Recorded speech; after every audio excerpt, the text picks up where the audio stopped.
Well, Thursday, obviously, against UT Martin was a big challenge for us, and we knew going into the game that it was. I mean, we're pretty much mismatched at every position, but we were, upset, not necessarily with the results, but how the results happen. The offensive rebounds and the turnovers that led to 45 second chance points and points off turnovers.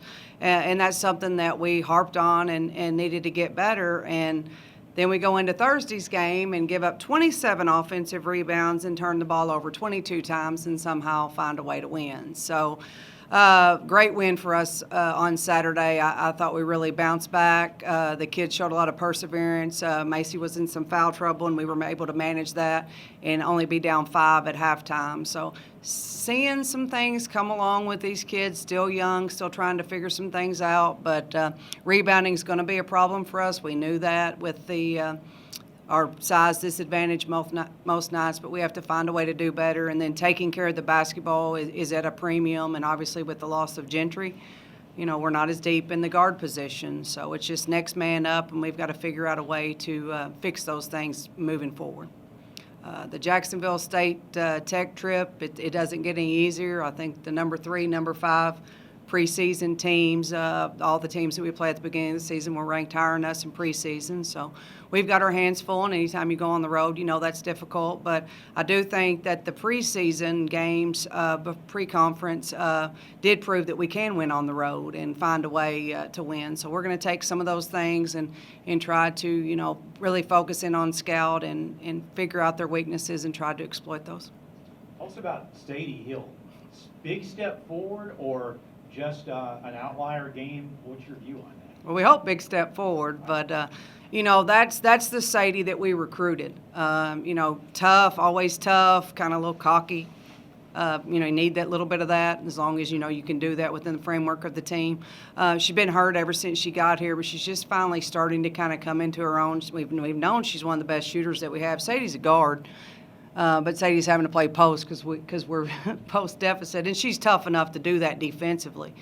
But it was kind of a breakout game we've kind of been waiting for. We've seen it in practice. We gave her the start, and she built off that confidence, and and really was a big spark for us offensively. And she does a lot of the dirty work defensively as well that may go unseen. But we need her to continue to give us that offense. We need her to continue to give us that toughness.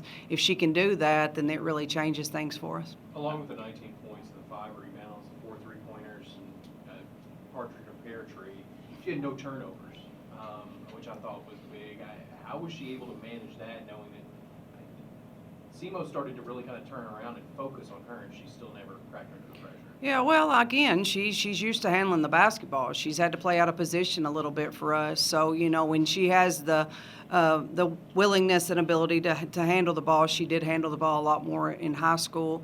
But, the other night she was just poised and she was confident. And those are things that you have to have. And, you have a choice. I told them before the game, you have a choice, step up or step back. I mean, we're going forward with the ones that are going to step up and do what we need them to do. And she answered the call, and she told me, she's like, I was ready to step up. And I said, well, we need some consistency now. We need some consistency in that.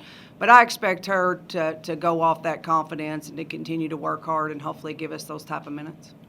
Do you expect Lex and Macy to perhaps continue to provide that scoring punch off of the bench, or we can just see how that goes moving forward? I really don't know going forward. Lex is so needed defensively. A lot of the credit on Shepherd goes to her the other night. Regardless if we were in man or zone, she knew where she was, and she contested all those shots, including blocking a late 3 because she got to the shooter as quick as we need her to. So Lex wants to shoot the basketball better. We want Lex to shoot the basketball better. I thought Lex showed a different side of her game the other night, taking the ball to the basket. She had 10 points, and it was only off 1 3.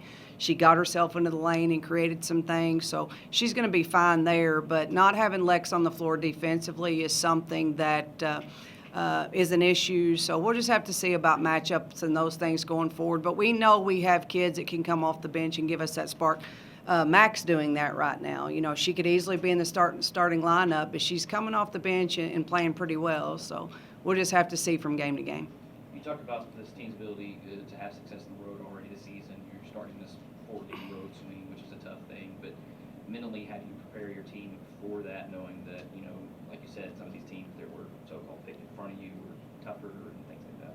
Right. Well, we just take it one day at a time, one game at a time. You know, our total focus right now till Thursday will be Jacksonville State, and then the quick turnaround getting ready for Tech, which is a very good basketball team. But we're to the point right now where we've just got to take it one day at a time. We've got to work on some things that we need to do better on ourselves today. Go ahead and start the scout. But it's just the mindset of continuing to make this team understand that it's going to be about effort.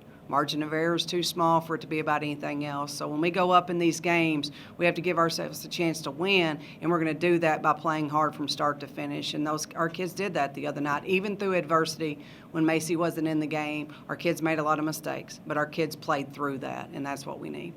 Will you address what you think you'll see at Jacksonville State?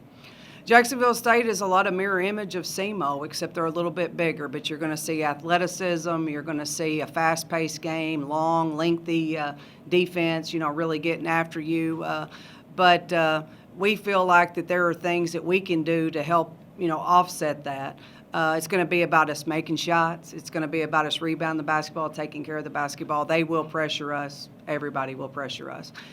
So it's going to be, again, about the little things. But we have seen in the first two conference games that the little things add up. And so we've got to start having more attention to detail and possessing the basketball. I told them during one of the timeouts in the SEMO game, I said, if I gave you $100 for every rebound you got the rest of the way, how many would you get? And, of course, you know, they looked at, and I'm like, I'm not giving you the money. I'm just asking you the question because that's kind of the mentality that you have to have. I've got to go get that basketball. And so we're going to continue to work on that. We've seen a few things on film that may be some things that we can do our work early in the block-out process. So we're just going to continue to work on that. I know we've talked a lot about Murpo and her development offensively and what she's able to do in transition basketball and so on and so forth. But 13 rebounds at her size. I know she's bigger. She's one of your biggest players, but if she continues rebounding at that rate, what does that have to say for her development and what you need her to do on the floor moving forward? Alexis is the definition of just work. I mean, she works for everything she gets. You know, offense doesn't come easy for her. She creates it.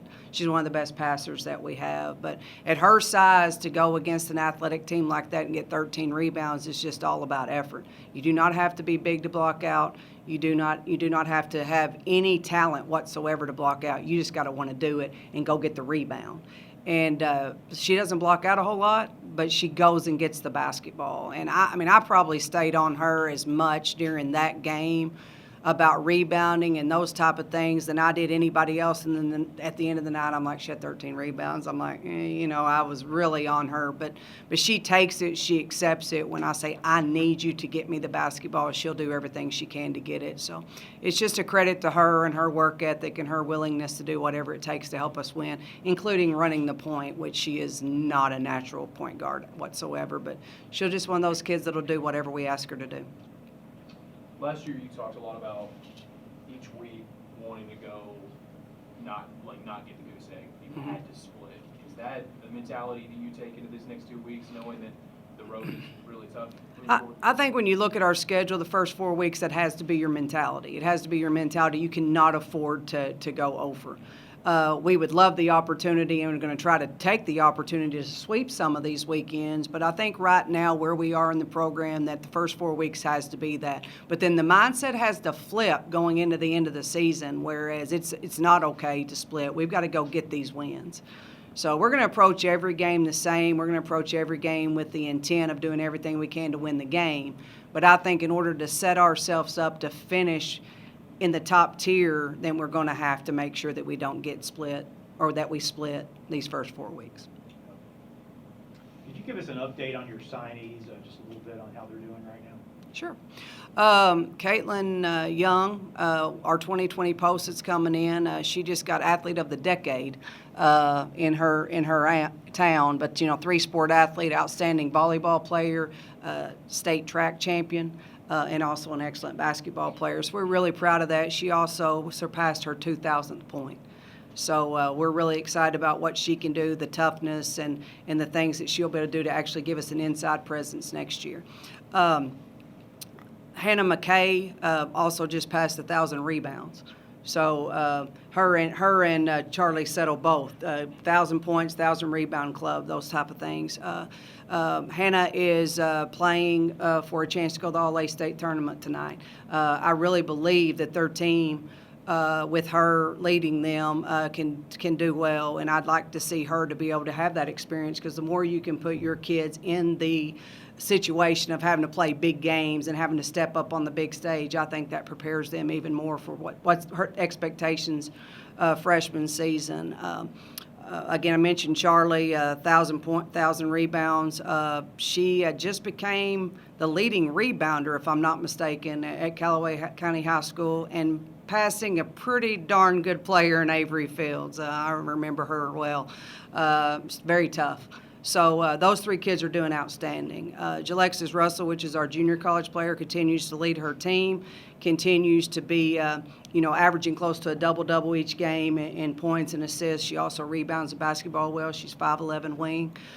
Really excited about what they're doing, and, getting locked in with them and building those relationships with them as they go through their senior and, for the junior college kid, sophomore season. That's about all I can mention, but we're not done yet. So hopefully in the next month or so, we'll be able to talk about some more kids. That's 4 young women that are 5'11" or taller. Seems like there was an intent with this class to maybe get a little bit of size moving forward. Definitely had to have size, and we also need some athleticism. So we feel like that we've been able to do that. Now we're going after some specific things that we need. So if we can take care of that and we can get some specific things covered that we feel like are deficits that we've got to have going forward, then this 2020 class really could be our best class yet.